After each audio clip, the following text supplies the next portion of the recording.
for joining our webinar today with Netramark and the year ahead.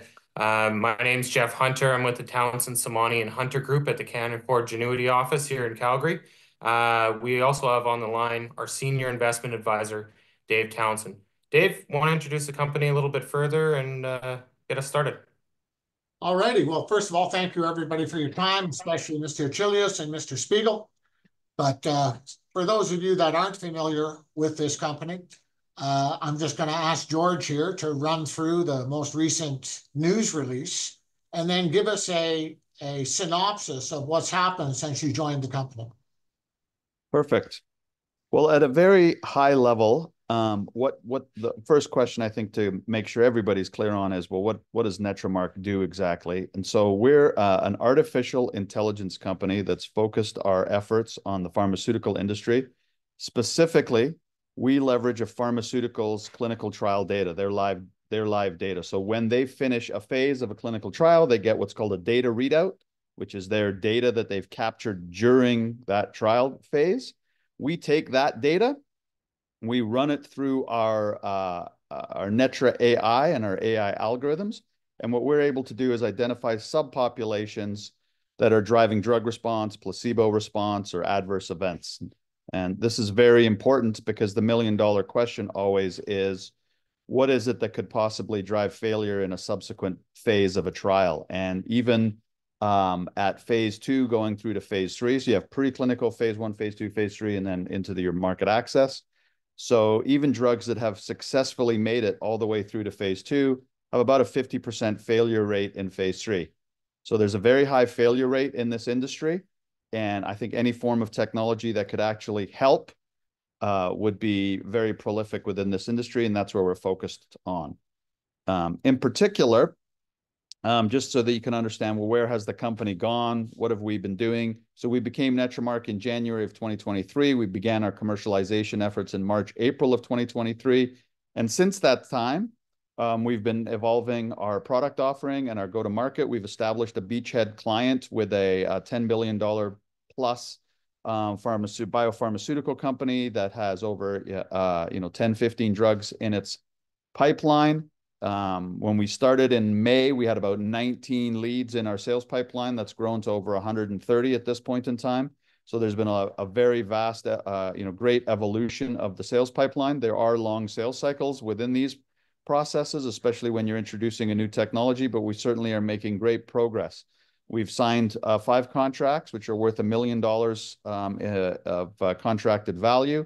We've actually recognized only about 400,000, a little over 400,000 of that revenue, with the balance still to come as those clinical trial data readouts become available. We've also been in extensive talks with many what we call channel partners and contract research organizations to help us get into the market with respect to leveraging their pharmaceutical relationships. So those are very important. We've made great progress there on that front. And we've also announced some collaborations, some research collaborations. In particular, recently we announced a collaboration with the NIMH, which is part of the National Institute of Health, the NIH, which is the largest biomedical research agency in the world, where we're studying, we're ingesting their trial data for ketamine, et cetera. So lots of evolution from a sales pipelines perspective, a beachhead client that's helping us evolve the product. And then finally, we've been working on expanding the markets that we access from our product offering, and perhaps we can talk a little bit further about that as we go through the presentation. So hopefully that gives you a quick flyover. Happy to answer any further questions. And of course, Josh, our president, is here to answer questions as well. But just a quick, from our standpoint, George, since you've been involved, right, which is now over 2 years, you've built quite a team. And I think that's being lost on the market because these are not, what we would see in Western Canada as the typical Western Canadian deal. And I think that's one of the issues in the performance of the stock. But if you could just go through, right, or Josh, or both of you, actually, whatever, the most significant, aspects of the people that are on the team, I think it's quite impressive. Well, one of the most significant aspects of the team is Josh Spiegel, who's on the line. So I'm not a pharmaceutical person by trade. I'm a business guy.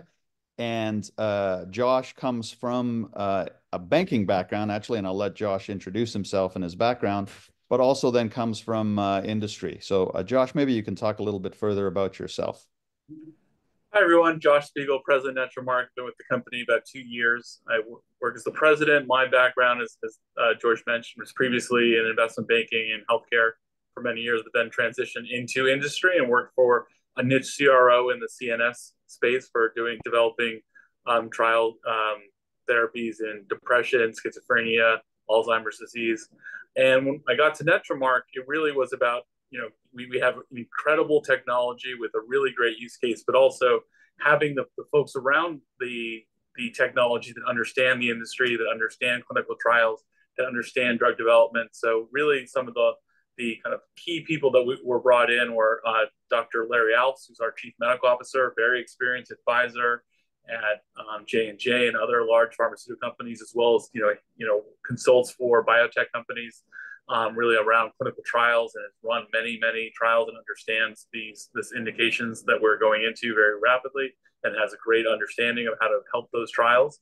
Also, we have Dr. Luca Pani, who is who was a former head of the Italian Medicines Agency. So you really can't get someone who knows the regulations and how to get trials, through and help people, help our clients understand what the technology can do to them, as well as other people on the team now that help us analyze our results. So clinical scientists that help put together our scientific posters. Our publication platform is, pipeline is very strong.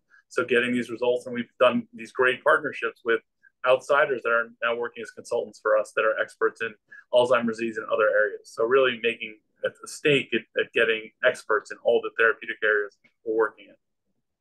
That's good. The sales cycle. Josh, you've been involved with, as I understand it, you've been in banking or the stock side, or been in this business for 30 years plus. So just as opposed to people that don't know this business, which is most of us, describe the sales cycle for us. So the sales cycle, and it's not quite as long as the investment banking sales cycle when you're waiting many years for a transaction to happen, but really in the kind of pharmaceutical services technology area, when you're selling a novel technology, you really have to get the customers to understand what it's doing.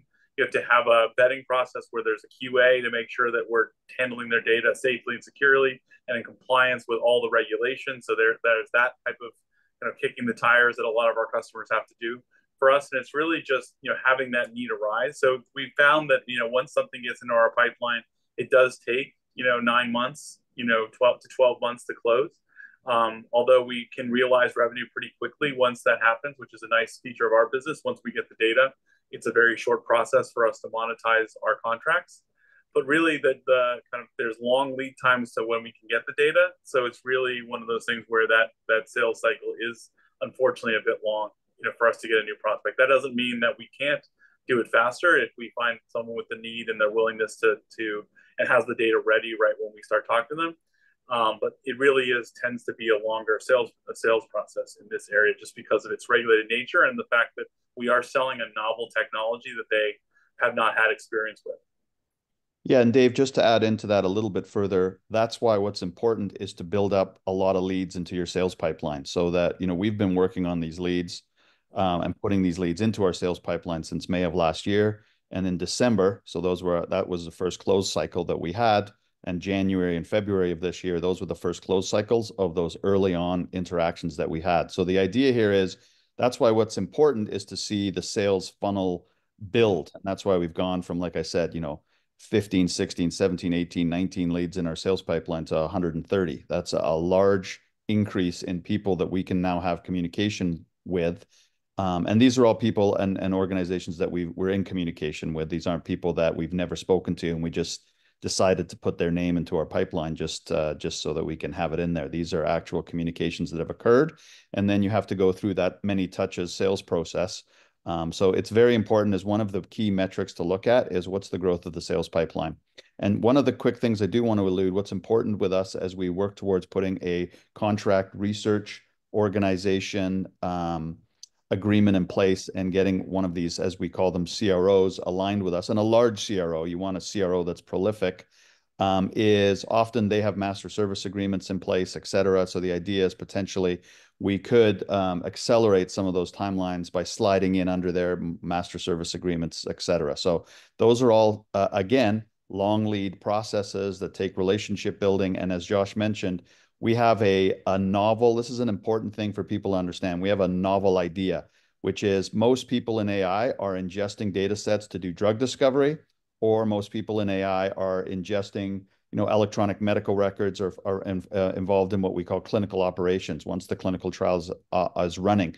Pharmaceutical companies are aware of those two buckets. So it's not like you have to educate them on, oh, you have AI that can potentially help me with drug discovery. They're familiar with that.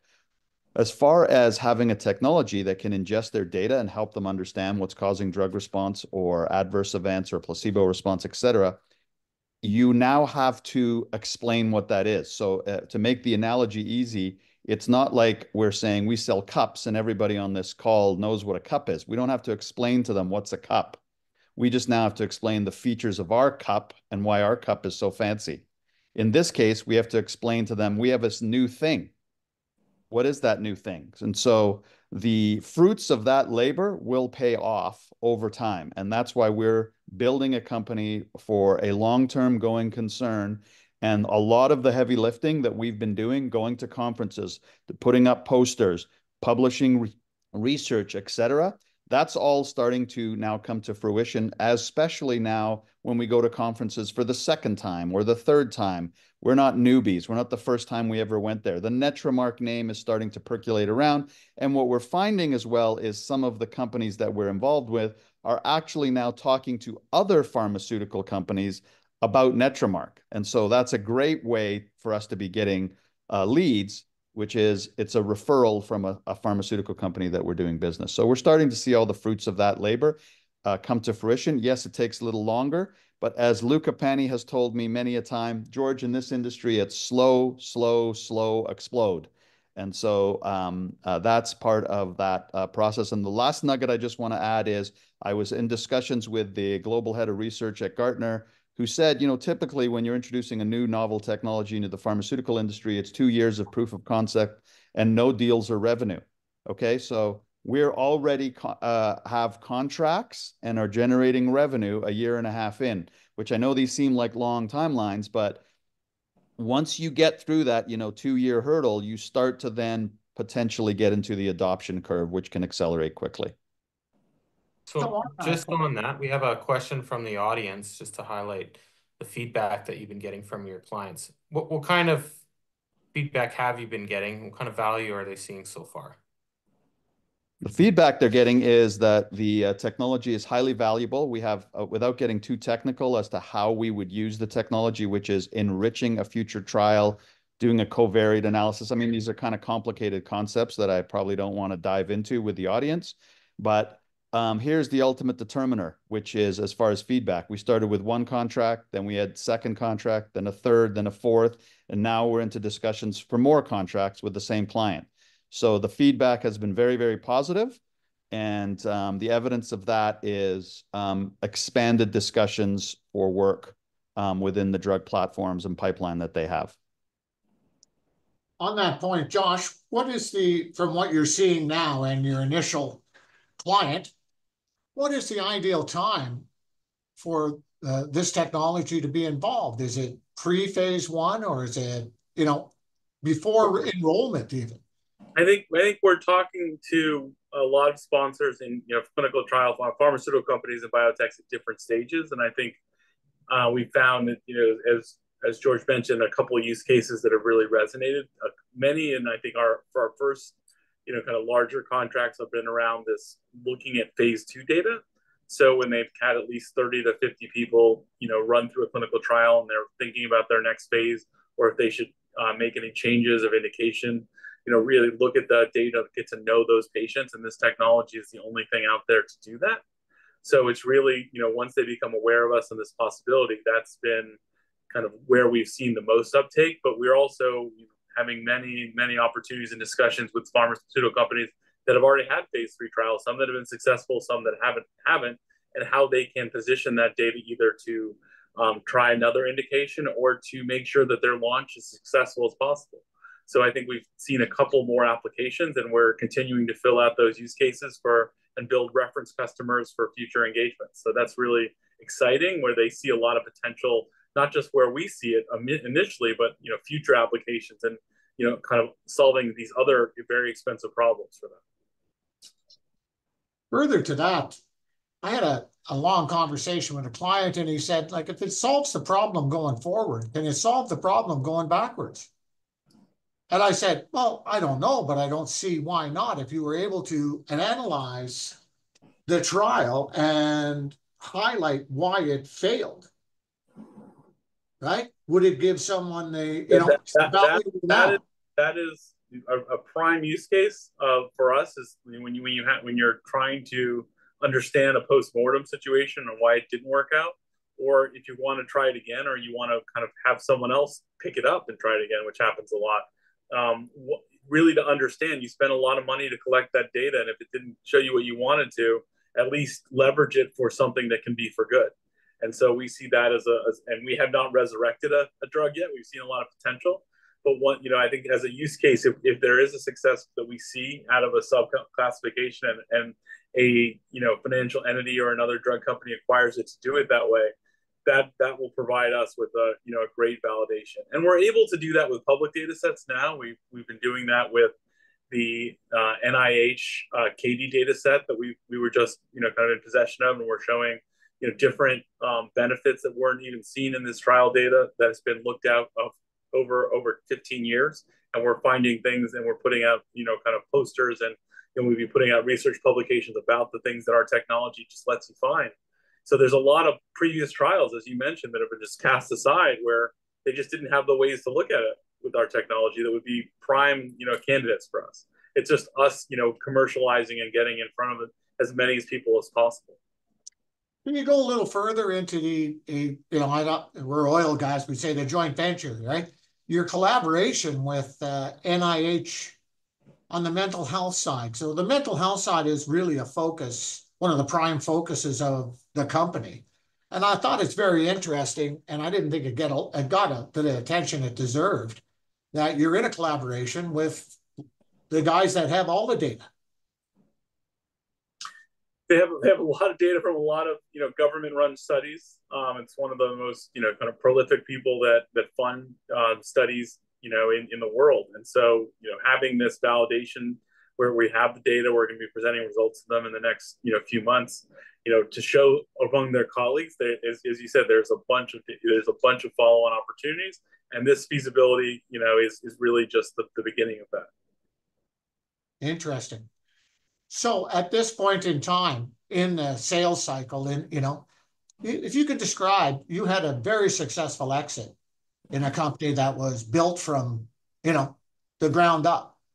What did you experience there? It's very similar, pattern. You have a few core customers that really provide validation to the market that your solution is better than what's out there. And, the word travels fast in this industry, and you work to build a backlog. That's really what, there's no kind of but you do it a serious scientific way. So it's not about, spending a fortune at, big booths at conferences. It's really about engaging with the data.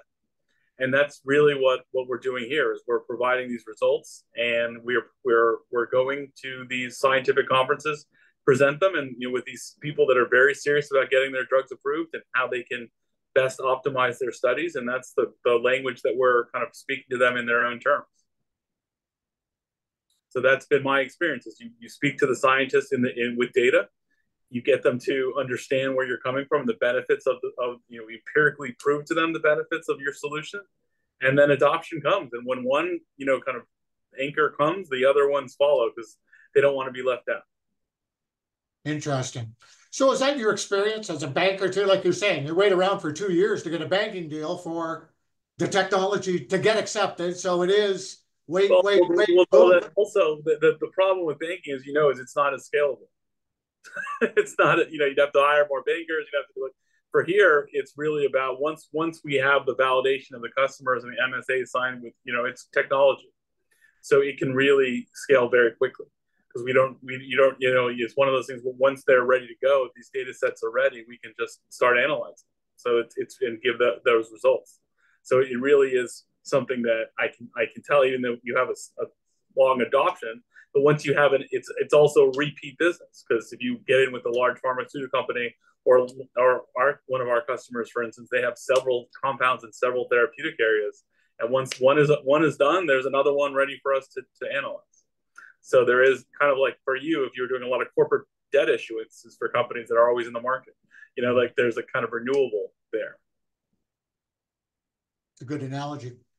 The technology, being approved or being accepted really is the big hurdle, and you seem to be quite a ways up that mountain. What can we expect in the next, I don't know, we titled this the next year ahead. So, you've been around. Just give us an idea. I'm not holding you anything. Well, no, of course.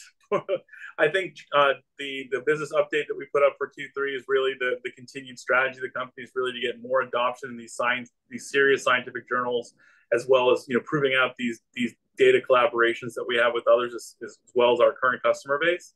So I think more of that, and being able to, once we kind of have some of these readouts, be able to present them at conferences, then that will get more business. And I think, as we mentioned, we are going to be looking at how we can kind of further this through some commercial marketing and other.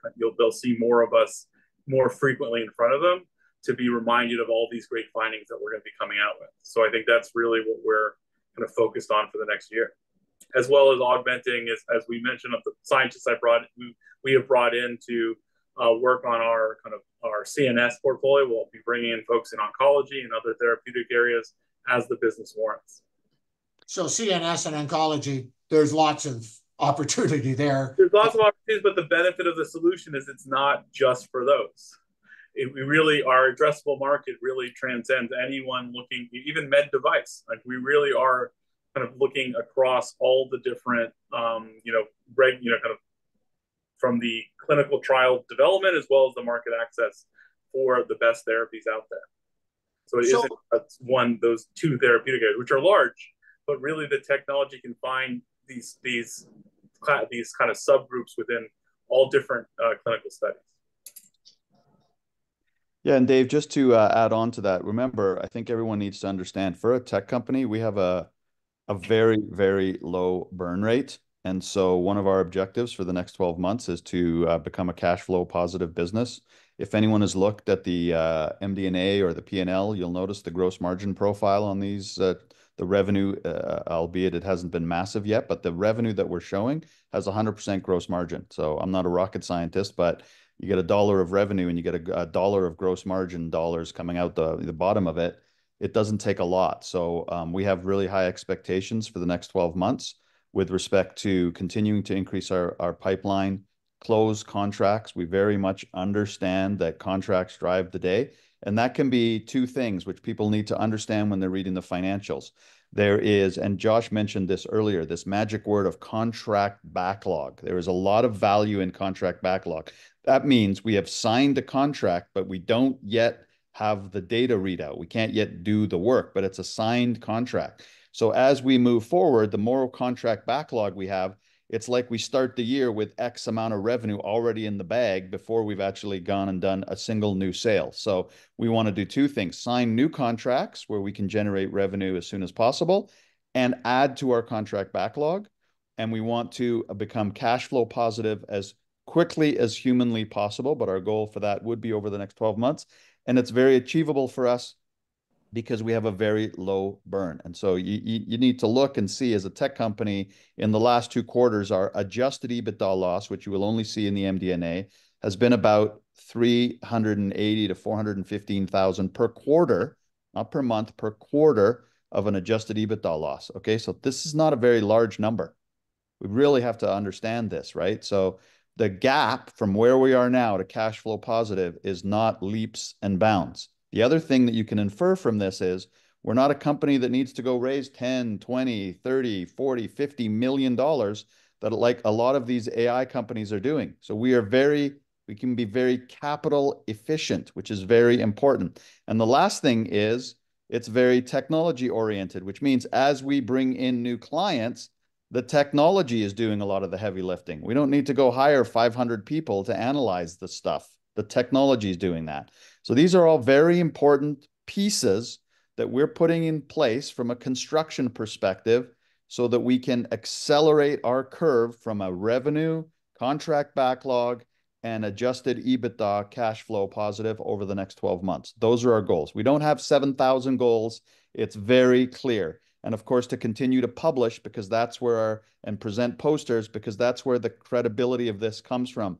This is not about smoke and mirrors. This is about science and very specific information that demonstrates to the pharmaceutical industry in particular how we can actually help them protect their investments.